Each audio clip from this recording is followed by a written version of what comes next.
Hello. Welcome to my channel. My name is Lynn, and today I'm gonna make a shaker card. Well, in fact, it's gonna be a little bit of a double interactive card. There'll be sort of a little flip door, peekaboo door with a shaker behind it. And I'm crafting with the newest collection to release. This calls for confetti. This dropped maybe a few days ago, and there's lots of goodies in this collection which work so beautifully together. I'm gonna use the lattice lines stencil to create just a little bit of interest in the background of my card today, and this is directly on my A2 card front.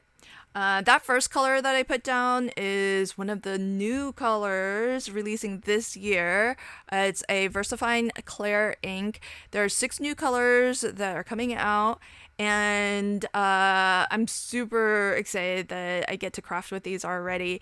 Right now, you can pre-order them from imaginecrafts.com. They are only taking pre-orders by phone, and Imagine Crafts is the US distributor of Sukaneko inks. So as far as I know, I'm the only one who has these inks right now. So I'm really thrilled and honored that that I was chosen to get some samples. And so that first color was Dahlia Purple, and the second color that I used, well, I used Arctic, but I think the color looks a little bit more like a different VersaFine Clair color, because I don't really clean my, I don't know, do you guys clean your brushes every time after every use?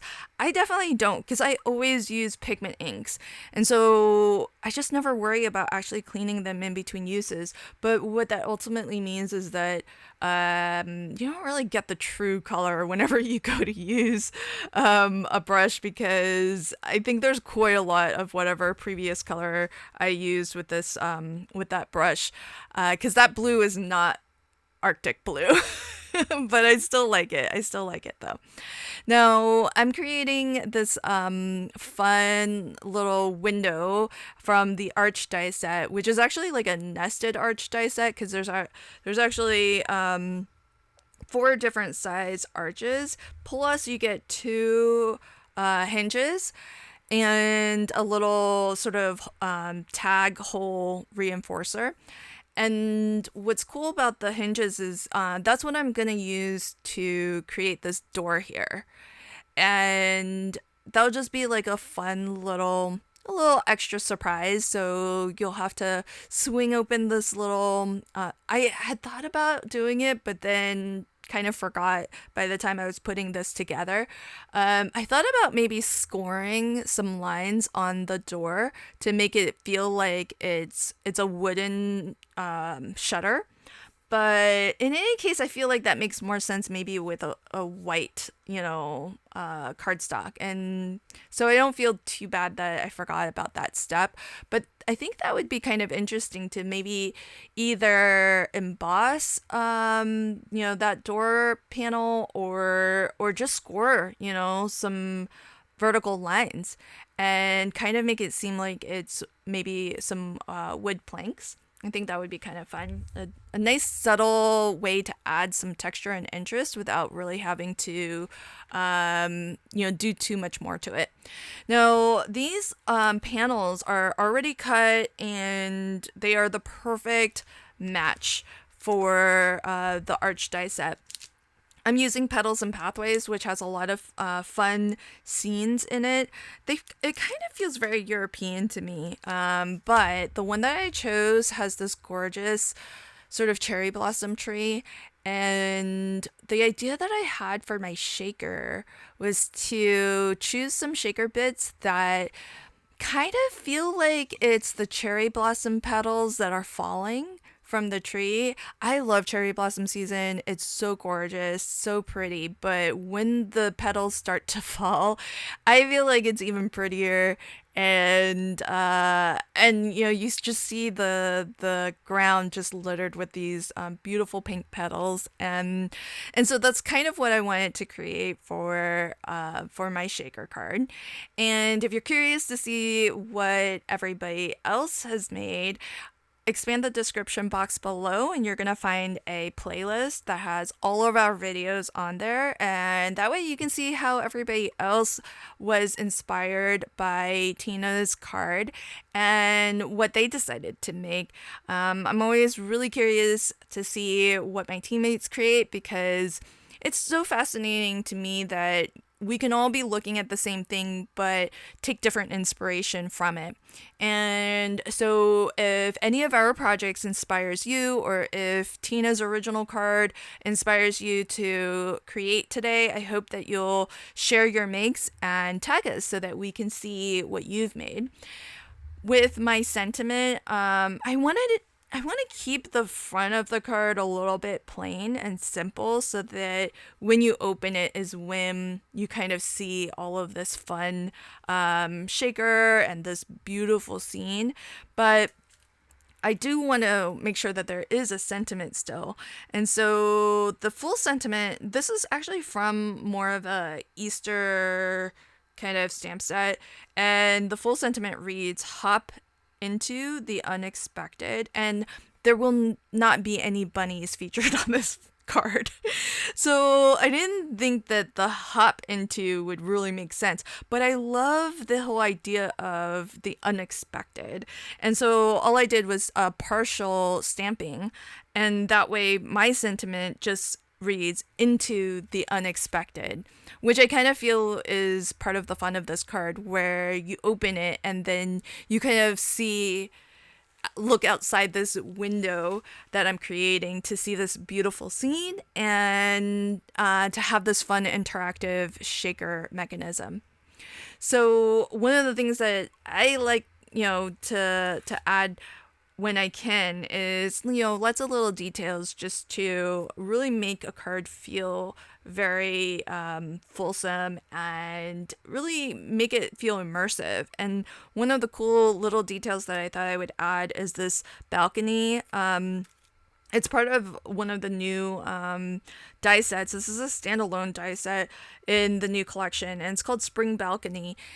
It's really, really lovely, kind of very thin and lacy, but you can add these railings at the top and bottom, and there's different sort of heights of the planks that you can add at the top and bottom, and you can kind of mix and match and sort of create your own detailing there. I kept it relatively simple because mostly the reason why I wanted to add this was to make it look like you are staying at maybe this European villa, and you're kind of walking out onto your balcony, and this is the lovely scene that greets you. And that's one reason. The other reason is a little bit more practical. And the reason is that the balcony, there's a plank that you can add. As I mentioned, there's different height planks that you can add to the bottom and the top to create railings, essentially. And so the railing at the top, what I'm going to actually use that for is to separate out my this aperture opening so that I actually have a smaller shaker well that is confined to the top portion. And then that way, when my shaker bits are kind of floating around, they don't all fall to the very bottom of the arch, but rather they will be confined in that upper portion. And part of the reason why I wanted to do that is because then I don't have to fill it with quite so much shaker fill. So it's me being a little bit thrifty with my shaker bits, because if they fall all the way to the bottom, in any case they're going to be behind the detailing of the balcony, and so you're not going to really be able to see them anyhow. So why let them fall down that low? And it has the added benefit of which I didn't anticipate, but I find to be kind of neat. Once they fall and they land on that little I did put a line of foam there, it almost looks like the shaker bits are resting on the actual railing of your of this balcony here, which is kind of fun because the whole the whole idea that I was going for, or the look that I was going for, was the cherry blossom petals falling from the tree and then kind of swaying in the wind. And it is kind of neat that when they rest at the bottom, they're resting on that line of foam that's right at the top of your balcony. So it kind of looks like, you've got some fallen cherry blossom petals on your balcony railing. Really kind of fun. And the thing that I did use that I have a lot of but don't use very often, because it's from the Barely Art Cubies sheets that you can get. And in those sheets, there's like a combo pack where you have some foam that is maybe about like 1/8 of an inch, and then you've got this foam which is like legit 1/4 of an inch, if not more. So this is definitely a chunky monkey card that you will not be able to send for just a single stamp. This is the kind of card that you either hand deliver or maybe you pop into a box with a gift or something, because it will cost you some extra in postage if you wanted to mail this, because that foam is thick. But the nice thing about using a really thick foam like this is, well, there's a couple of reasons for it. Like in this case, I definitely wanted to use it because it makes the scene feel more recessed. So it makes it seem like that beautiful background is further away. But then also the shaker mix that I'm using, it's got some halfback pearls that are pretty dimensional. And so if you want really dimensional shaker bits to move around, you do need like a thicker foam, or possibly to double up on your foam. Now, I did brush a little bit of anti-static powder all the way around my foam, because sometimes there's like a little bit of stickiness that can grab onto the confetti mix. And so just putting a little bit of anti-static helps to get it so that you don't have your sequins and confetti getting stuck on the foam. And the applicator for this, it's actually also from This Calls for Confetti. It's called It's No Secret. And the applicator is kind of like a lip gloss applicator, which is kind of cool. Makes it really easy to kind of get into all those like little corners and nooks and crannies, and just get the anti-static powder exactly where you want it. Now, I did want to keep the front of this card pretty simple, because I kind of feel like the fun of it is in the reveal once you open the door, but it looks like way too plain. So I thought I would maybe kick it up a notch with this gorgeous flower. It's from I think the honeysuckle. It's a honeysuckle plant, which was an earlier release from This Calls for Confetti, and I just white heat embossed onto vellum.